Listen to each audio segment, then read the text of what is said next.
जय श्री राम। सभी को जय श्री राम। आपके अपने चैनल श्री राम कथा पे आपका स्वागत है। मैं खुशबू जोशी आपका स्वागत करती हूँ। तो चलिए शुरू करते हैं। सबसे पहले माता सीता और श्री रामचंद्र जी की चरण वंदना करेंगे और शुरू करेंगे आज का अध्याय। तो हमने कल पढ़ा था पेज नंबर 74, 75, 74, 75। तो आज हम पढ़ेंगे पेज नंबर 76। सभी देवी देवताओं से हाथ जोड़कर विनती करेंगे कि आप आए हमारे साथ इस महान ग्रंथ का श्रवण करें। अगर कोई भी गलती हो पढ़ने सुनने में तो इसके लिए क्षमा करें। तो चलिए शुरू करते हैं पेज नंबर 76। लेकिन इसके पहले हम पेज नंबर 75 का अंतिम श्लोक पढ़ेंगे जो हमने कल अंतिम में पढ़ा था। शंभु सहज समरथ भगवाना एहि विवाह सब विधि कल्याणा दुराराध्य पै अहि महेशु आशुतोष पुनि किए कलेशु। चलिए शुरू करते हैं आज का अंक, आज का अध्याय।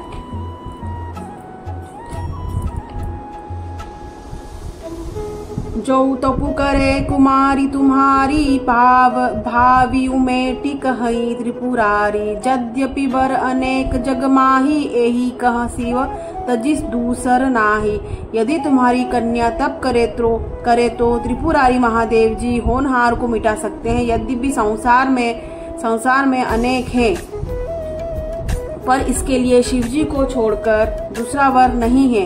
वरदायक प्रणतारति भंजन कृपा सिंधु सेवक मनरंजन। इच्छित फल बिनु शिव अवराधे लही अनकोटि जोग जब साधे। शिवजी वर देने वाले, शरणागतों के दुखों का नाश करने वाले, कृपा के समुद्रों सेवकों के मन को प्रसन्न करने वाले हैं। शिवजी की आराधना किए बिना करोड़ों योग और जप करने पर भी वांछित फल नहीं मिलता। दोहा। अस कही नारद सुमिरी हरि गिरी जही दीन्ही आशीष। हो इही यह कल्याण अब संशय तजहु गिरीश। ऐसा कहकर भगवान का स्मरण करके नारद जी ने पार्वती को आशीर्वाद दिया और कहा कि हे पर्वतराज, तुम संदेह का त्याग कर दो। अब यह कल्याण ही होगा। कहीं अस ब्रह्म भवन मुनि गयऊ आगिल चरित सुनहु जस भयऊ। पति ही एकांत पाई कह मैना नाथ न मई समुझे मुनि बैना। यो कहकर नारद मुनि ब्रह्मलोक को चले गए। अब आगे जो चरित्र हुआ उसे सुनो। पति को एकांत में पाकर मैना ने कहा, हे नाथ, मैंने मुनि के वचनों का अर्थ नहीं समझा। जऊ घरु बरु कर कुलु होई अनुपा करिय विबाहु सूता अनुरूपा। न त कन्या बरु रहु कुमारी कंत उमा मम प्राण प्यारी। जो हमारी कन्या के अनुकूल घर वर और कुल उत्तम हो वो विवाह कीजिए, नहीं तो लड़की चाहे कुमारी ही रहे, मैं अयोग्य वर के साथ उसका विवाह नहीं करना चाहूंगी। क्योंकि हे स्वामी, पार्वती मुझको प्राणों के समान प्यारी है। जो के मिली ही बरु गिरी जही जोगु गिरी अड़ सहज मही ही सब लोगू। सोई बिचारी पति करेऊ विबाहु जेहि न बहोरी होई उर दाहू। यदि पार्वती जी के योग्य वर न मिला तो हम लोग कहेंगे कि पर्वत स्वभाव से ही जड़ मूर्ख होते हैं। हे स्वामी, इस बात को विचार कर ही विवाह कीजिए, जिससे फिर पीछे हृदय में संताप न हो। अस कहीं परिचरण न धरी सीसा बोले सहित सनेऊ गिरीसा। बरु पावन प्रगटे सही ससी माही नारद बचनो अन्यथा नाही। इस प्रकार कर मैनापति के चरणों पर मस्तक रखकर गिर पड़ी। तब हिमवान ने प्रेम से कहा, चाहे चंद्रमा में अग्नि प्रकट हो जाए पर नारद जी के वचन झूठे नहीं हो सकते।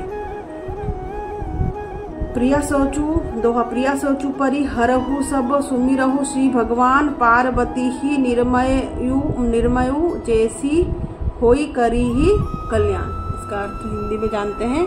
हे प्रिय, सब सोच छोड़कर श्री भगवान का स्मरण करो, क्योंकि पार्वती को रचा है वे ही कल्याण करेंगे। और जो तुम्ही सुता पर नेहू तऊ अस जाई सिखावनु देहू। करे जो तपु जे ही मिले ही महेशु आन उपाय न मिटी ही कलेशु।